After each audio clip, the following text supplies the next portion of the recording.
Chers amis, nous arrivons donc à la 28e Torah du Kitzur Likutei Moharan. Une Torah un peu spéciale, c'est une Torah qui provient d'une idée très profonde de Rabbeinu, qui nous explique une chose qui est difficile à recevoir, c'est que tous les Talmidei Rachamim ne sont pas kshérim. Et donc, dès l'instant où un Talmid Racham, c'est un Talmid Racham, c'est quelqu'un, on parle des gens qui étudient la Torah, qui l'enseignent, ne sont pas kshérim pour diverses raisons, alors on ne reçoit pas cette Torah du côté de la Kedusha. Et donc c'est bien sûr à nous de vérifier et de savoir à qui on s'adresse. Et bien sûr, il nous donne toujours une raison pour laquelle, comment dévoiler cette chose-là. Dans cette 28e Torah, Chafretz Koach, qui est intitulée Bene Lana Beta, en araméen, ça veut dire construis-nous une maison. Amidgadin, Amidnagdin, Vea Mevazim, Vea Mecharfim, Yere Hashem, Ze Mechamat Shemekablim, Torah Mitalmin, Midei Chachamim, She'enam Ksherim. Donc, l'attitude des opposants, qui consiste à mépriser et à humilier, c'est pas vraiment humilier, c'est à Mecharfim, ça veut dire qu'ils se moquent un peu. Ceux qui méprisent, qui se moquent, qui n'attachent pas tellement d'importance aux tzadikim par exemple, qui se moquent des autres tzadikim, des grands tzadikim par exemple, parce qu'ils n'ont pas compris les paroles d'autres tzadikim qui parlent des grands tzadikim, et donc ils n'ont pas compris leurs paroles, alors ils ont tendance à, dans leur esprit, à croire que ces grands tzadikim ne sont pas des grands tzadikim, qui se sont trompés dans leur Torah. Alors qu'on peut se tromper dans une petite partie de la Torah, même si c'est des grands tzadikim, qui ne prennent pas le kivun du émet absolu, peut-être pour une petite chose. Pourquoi ? Parce que la génération n'était pas prête peut-être à recevoir ce émet. Et donc, ces gens-là, qui ont tendance dans leur esprit à considérer certains grands tzadikim ou les tzadikim ou les Talmidei Rachamim comme des gens qui n'ont pas de valeur en quelque sorte, Ve'yireh Hashem, donc ils humilient ceux qui craignent Dieu vraiment. De quoi ça vient ? Ze mechabat shemekablim Torah mitalmidei Rachamim she'enam ksherim. Cela vient du fait qu'ils reçoivent une Torah de la part de Talmidei Rachamim qui ne sont pas ksherim. She'em nikraim, comme le dit Rabbeinu, Shedim Yehudim. C'est écrit dans le Zohar. Qui sont appelés entre guillemets des démons juifs. Qui Talmidei Rachamim Shedim Yehudim Mekablim Toratam Me'ashedim sheyesh lahem Torah nefula me'alfim nefulim. Parce que ces Talmidei Rachamim qu'on appelle les démons juifs reçoivent leur Torah, eux-mêmes de démons qui sont en possession d'une Torah qui a été déchue, qui provient, ça c'est une notion de la Kabbale, qui provient des Aleph, de la lettre Aleph qui est tombée dans les clipotes, ou B, Alfim, Elou, Katouv, Beshlomo. Donc c'est écrit, au sujet de ce Aleph-là, il est écrit, concernant Shlomo Amelech, Vaidaber, Shloshet Elafim, Mashal, Veyu Shiro, Chamisha, Ve Aleph. Concernant Shlomo Amelech, c'est écrit dans les rois, il déclama donc 3000 paraboles et son chant au nombre de 1005. C'est-à-dire que Shlomo, avec une très très grande force, une approche extrêmement profonde, d'interprétation extrêmement profonde de la Torah, tout ce que Shlomo Amelech a écrit, ce sont des choses extrêmement profondes et codées bien sûr, qui sont très difficiles à comprendre pour nous, mais lui avait une possession de la Torah et du spirituel qui n'a pas d'égal, qui Shlomo zacha lahem bekedusha, parce que Shlomo, il a mérité tout cela grâce à son niveau de sainteté. Et donc, il faut le dire quand même que le nombre 1000, Aleph, Elef, se dit en hébreu Elef, et il peut être vocabilisé Aleph. Alors peut-être que ça veut dire de 1000 Torot, Aleph, de 1000 Torot qui sont tombés. En fait, c'est marqué dans le Zohar, Aleph, ça aurait dû marquer Elef. Comme il n'y a pas de voyelle, c'est peut-être que c'était des Torot, justement, des enseignements qui sont tombés dans les impuretés. Ki Shlomo zacha lahem bekedusha, aval התלמידי רחמים הנעל מקבלים מהן דרך הקליפות. Par contre, ces תלמידי רחמים dont on parle, les reçoivent à travers les écorces, ובשביל זה דרכם לומר תמיד דרושים נפלאים שנקבלים לפני המון עם. Et là, il nous donne une explication Rabbeinu incroyable. Et il nous dit que du fait que ça vient des clipotes, les impuretés, ce sont les choses qui brillent. Dès que tu vois quelque chose qui brille, comme le dit le Rav Gad, donc tout ce qui brille, tout ce qui attire la personne, comme je voulais le dire, le Rav Gad qui dit, si il y a quelque chose que tu désires vraiment que tu désires cette chose-là, c'est peut-être que c'est pas un bon siman, que tu dois pas l'acquérir, justement. Donc ça va toujours à l'inverse de ce qu'on pense. Et donc toutes ces choses-là, souvent, très souvent, proviennent justement des impuretés. C'est pour attirer l'homme, pour attiser son désir. Mais kabli même derrière klipot, ou bijul ze, darkam lomar tamid, drushim niflaim, shenit kabli mifne amonam. Et pour cette raison, justement, ils ont l'habitude de formuler toujours des explications extraordinaires, accueillies bien sûr devant le grand public. Tout le monde dit « Oh là là, quelle chose extraordinaire !» Et je peux témoigner moi-même, pour avoir vu ce genre de cours, ce sont des cours extraordinaires, mais finalement, l'homme n'en tire strictement rien, absolument rien de pratique. Quand on écoute quelque chose, et ça c'est bien sûr la Torah de Rabbeinu, c'est la Torah Etza, c'est-à-dire qu'il donne des conseils. Je vous donne le conseil, voilà tel conseil, comme c'est le écouter Etzot. Donc le recueil des conseils. Il y a un livre entier sur tous les conseils de Rabbeinu. Et donc, sa Torah aussi c'est une Torah de conseils, et là il nous explique justement que ces gens-là souvent font des démonstrations extraordinaires, et malheureusement, très malheureusement, on n'en tire strictement rien en tant que conseil. C'est-à-dire qu'il n'y a aucune action qui va être impliquée par le fait que vous écoutez ces gens-là. Sinon, une sensation d'élévation pendant un court instant, et c'est tout.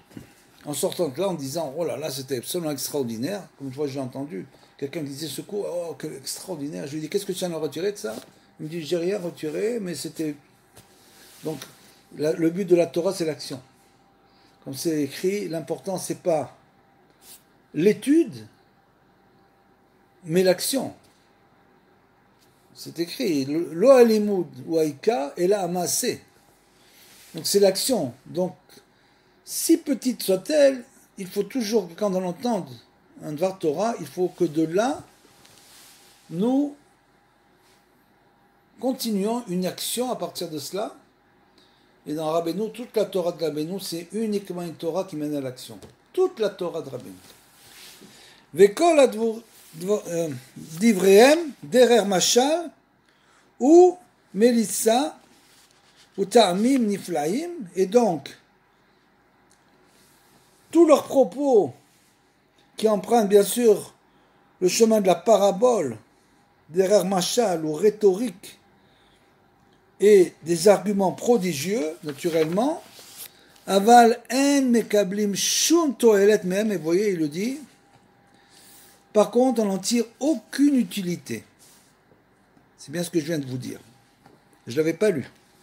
Parce que c'est simple. Je sais que Rabbeinu, toute sa Torah, c'est une Torah de Hetza, d'action. Donc tout l'avantage, c'est d'en tirer une utilité, de se changer.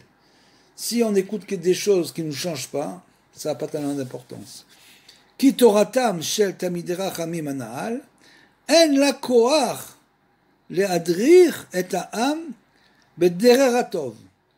Parce que justement, la Torah de ces Talmidei Chachamim ne possède pas la force de conduire le peuple selon le bon chemin. Alors tu vas me dire, si c'est rien que ça, alors c'est pas bien grave. Mais par contre, la suite est plus grave. Adraba, allié des Toratam, noflim bene adam, bekfirot gdolot, ועל ידי זה אין מקיימים מה שכתוב ואת ירא השם יכבד כי אם אדרבה. Et donc au contraire, à cause de leur Torah, les gens chutent dans des grandes hérésies, ce qui entraîne qu'on n'accomplit pas ce qui est écrit finalement, comme il est écrit dans les psaumes 15.4. Il honorera ceux qui craignent Dieu, bien sûr. Ve'adraba, mecharfim ou mevaishim otam, ve'chol itnagdut ba me'em. Il les humilie et leur fait honte, car toutes leurs oppositions ayant pour source justement ces enseignements déchus. C'est-à-dire que ces gens, après croyant avoir atteint un niveau élevé, ceux qui écoutent, qu'est-ce qu'ils vont faire? Et eux-mêmes, ces gens de Talmidei Chachamim, ils humilient en quelque sorte les autres Talmidei Chachamim en disant c'est moi le grand rabbin de la génération, c'est moi le tzaddik de la génération, et vous n'avez à écouter aucune autre Torah. Ki im adraba mecharfim mevaishim otam vechol itnadgut ba mehem ve'al ken tzrichim להתרחק מאוד מלשמוע תורת תלמידי חכמים שאינם הגונים. Et c'est bien pour ça qu'on doit se garder énormément, s'éloigner, en veillant à ne pas entendre un enseignement dispensé bien sûr par ces Talmidei Chachamim qui ne sont pas agunim, qui ne sont pas droits, comme on l'a dit précédemment. ועצה ותיקון לזה היא בחינת תולה. בחינת אמונה, כמו שכתוב איכה, והאמונים עלי תולה, והוא בחינת אברהם, שהוא בחינת חסד, בחינת אמונה. בבחינת וחסדי לא Afir, me'imo, velo, et shaker be'emunati. Donc un conseil pour la réparation de cela, c'est ce qu'on appelle l'aspect du vermisseau, du tola, du ver de terre, en rapport avec la foi, on va l'expliquer, puisqu'il est écrit, ceux qui possèdent la foi, dans les Lamentations, il est écrit là-bas, ceux qui possèdent la foi sur le ver. C'est traduction littérale, bien sûr. La traduction, c'est sur le ver, ça veut dire sur le ver. C'est écrit, on va l'expliquer. Cette notion correspond à Abraham, reliée à la bonté, bien sûr, qui est associée à la foi. Comme il est écrit dans les psaumes, je ne lui retirerai pas ma bonté et je ne remettrai pas en cause mon pacte avec foi. Ki al yede emuna bechinat yamim mitgaber yamin mitgaber al haoyev bebechinat begvurot yesha yemino. En effet, grâce à la foi, l'aspect de la droite prend l'avantage sur ses ennemis. Comme il est écrit dans les psaumes, sa droite fera œuvre de salut par ses hauts faits.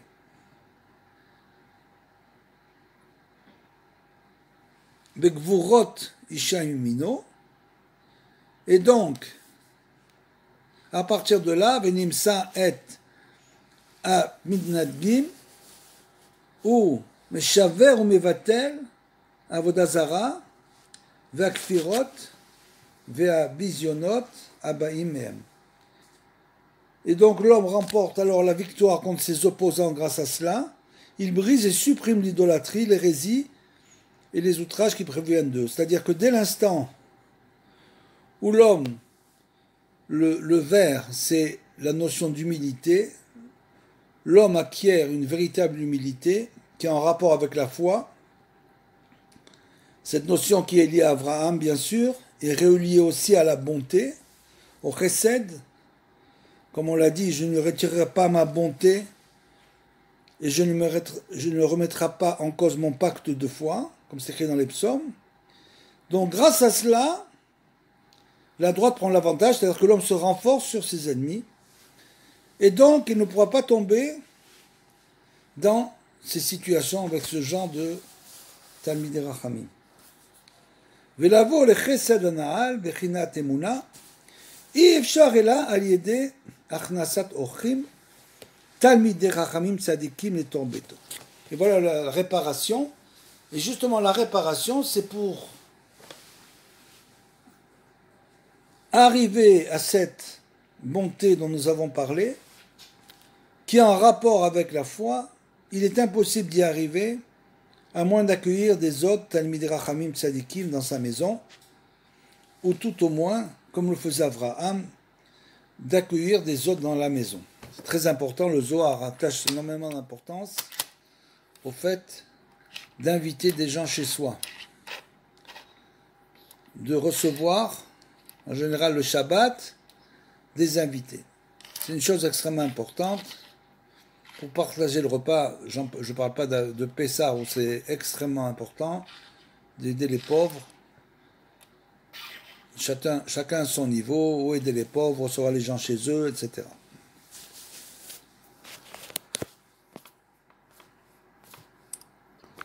Donc, autant que possible aussi que ce soit des Talmidei Rachamim, bien sûr, qui amrou Rachamenu Zechronon Libracha, comme c'est écrit dans Berachot, à la Pasuk, le Melachim, Ish Kadosh Over Alenu Tamid,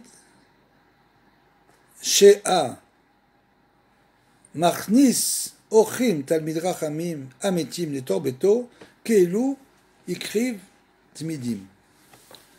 Comme c'est écrit par nos sages de Benoît Béni, bien sûr, ont déclaré dans les rois, sur le verset, un homme saint passe toujours tamid chez nous, et que celui qui invite chez lui des hôtes, donc on l'a dit Talmidei Rachamim authentique, est considéré comme s'il avait offert des sacrifices journaliers, des korban tamid, ou basé à shimush chez Omed Aleem, et par ce service, par cette chose-là, que l'homme voue au Talmidei Rachamim, qui les invite dans sa maison, en s'occupant d'eux bien sûr,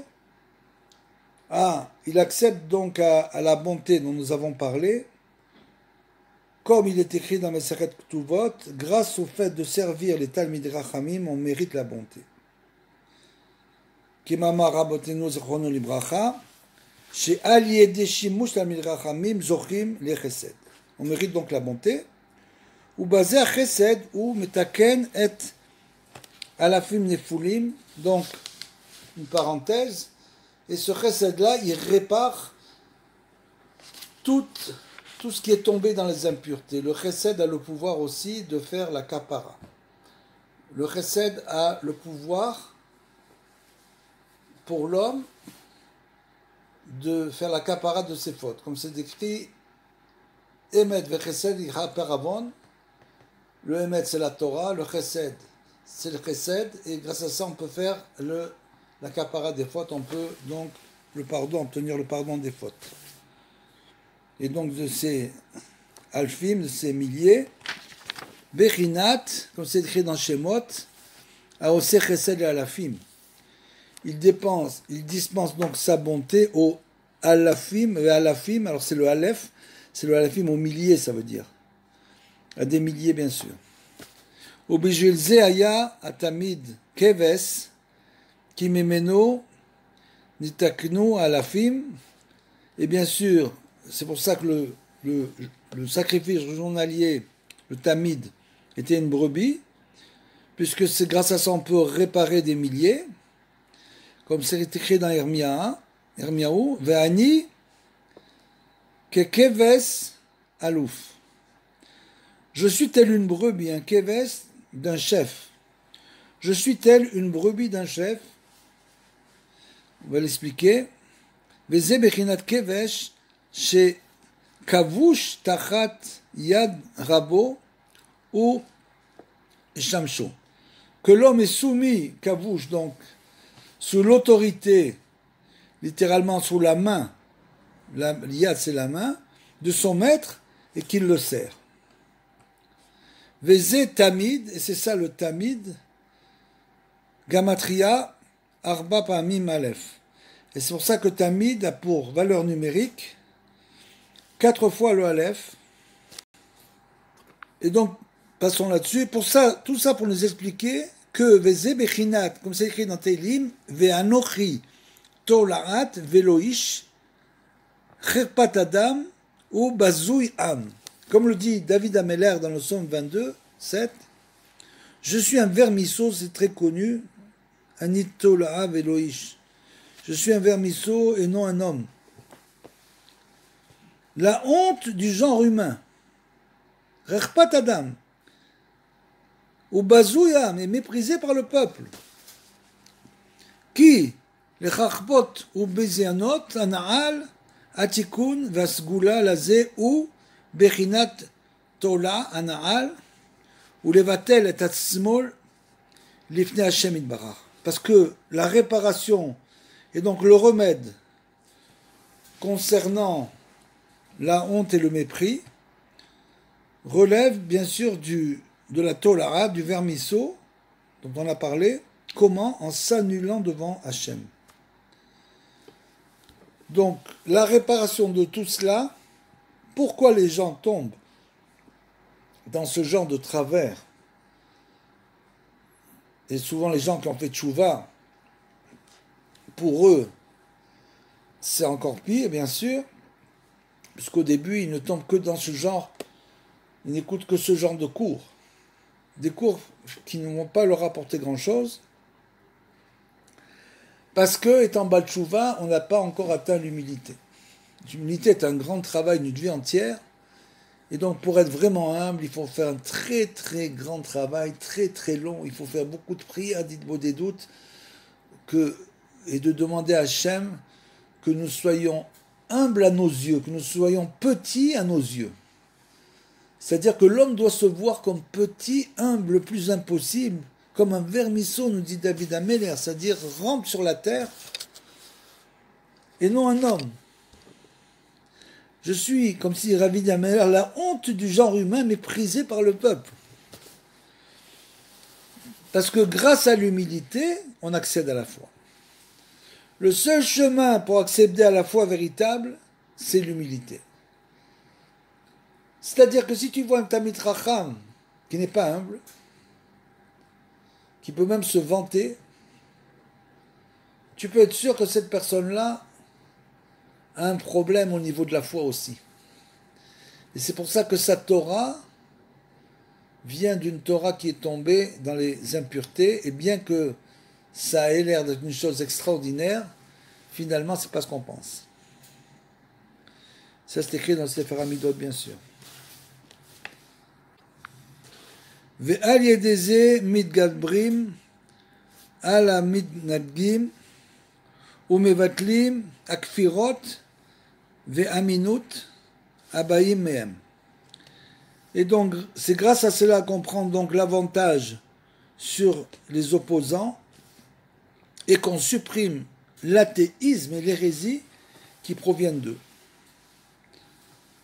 Alors vous allez me dire, mais moi j'ai pas l'impression, j'écoute des fois des cours comme ça et j'ai pas du tout l'impression que bien que ça m'amène rien de particulier pratiquement, mais quand même, j'ai pas du tout l'impression que ça, c'est un effet négatif sur moi.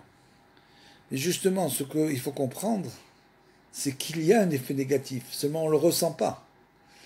On l'attribue cet effet négatif à autre chose. Par exemple, je vous donne un exemple. Rabbeinu nous explique qu'on n'a pas le droit d'écouter les chants des goïms. Parce que ces chants-là, bien sûr, viennent de gens qui ne sont pas kshérim, bétar shelo, et que ça va avoir un effet sur notre nefesh. On ne peut pas écouter les chansons des goïms. Les Beatles, les Rolling Stones, tout ce que vous voulez, on ne peut pas écouter, on ne peut plus écouter ces chansons-là. Et il nous dit que la réparation pour pouvoir écouter ces chansons et que ça ne nous touche pas, c'est d'étudier la Torah orale pendant la nuit. La nuit, c'est le moment des clipotes. Donc si quelqu'un se lève la nuit, par exemple, fait son tikkun chassot et après étudie un petit peu, ou les Mishnayot, ou le Talmud, même le Zohar, parce que la Torah orale, ça peut être aussi des choses plus profondes, étudier la nuit, alors il se protège pendant la journée qui suit des influences néfastes du fait d'écouter les chansons des goïms. Parce que vous allez me dire, mais moi j'écoute les chansons des goïms, je ne vois pas du tout quelle influence néfaste. Et toutes ces choses-là, on ne les ressent pas. Et après, l'homme commence à avoir des hirourim, des pensées, etc. Il se dit, mais d'où ça vient tout ça, je ne comprends pas. Mais c'est justement de là que ça vient. Parce qu'il faut bien réfléchir que, en fait, c'est ce qu'il fait qui va entraîner cela. Donc il faut réfléchir, qu'est-ce qu'il a fait pour pouvoir arriver à ces choses-là. Et donc, Rabbeinu nous explique. De la même manière ici, on peut écouter des cours, etc., en se disant, je ne vois pas tellement, ça m'apporte, c'est positif, etc. Il faut faire attention. Et donc, comme on l'a dit, et donc le tikkun pour cela, comme on l'a dit précédemment, ve'al yedei she yachnis talmidei rachamim tzadikim lebeto, zoche lechesed bechinat tola shebekedusha. Et donc en recevant, comme on l'a dit, chez soi des talmidei rachamim tzadikim, ou bien même en recevant des invités, c'est déjà un grand niveau, comme le dit le Zohar. Très grand niveau de recevoir des invités, mais s'occuper des talmidei rachamim, c'est un très grand niveau. L'homme donc accepte à cette bonté de l'aspect du vermisso, comme on l'a dit, Bechinat Tola, chez Bekedusha, dans la sainteté. Chez Bechinat Olat Tamid, qui correspond à l'holocauste journalier, le Olat Tamid, et qu'il faut remarquer ici que l'allusion, c'est comme un sacrifice, c'est-à-dire que l'homme se sacrifie lui-même, sacrifie son kavod en quelque sorte, donne de lui-même, et quand il donne de lui-même, il atteint ce niveau de Tola, comme on dit David Ameller, Anochi Tolat Veloish, je suis un vermisseau et pas un homme, c'est-à-dire qu'il atteint l'humilité véritable, qui vient de la terre. Il est comme de la terre. Et donc cet homme-là,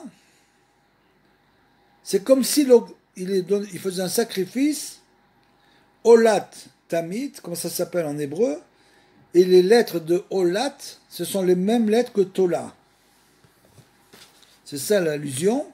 Vezoche letaken vela'alot atov aganuz betorato shel talmid rachamim shed Yehudi. Et donc la réparation, exactement comme on l'a dit pour les chants des goïms, si un homme fait cela, il méritera de réparer et d'élever le bien enfoui dans la Torah du Talmid Chacham des monts juifs.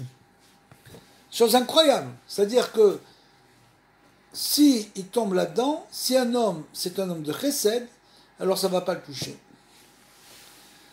Oh, et si c'est quelqu'un de très humble et un homme de chesed, ça ne touchera pas. Au contraire, il va retirer de là-bas les étincelles, ou les vareros, les ashlir hara, ve'aklipot mimenu. Et donc en le clarifiant, en le purifiant, et en débarrassant cette Torah du mal et des écorces qui y étaient.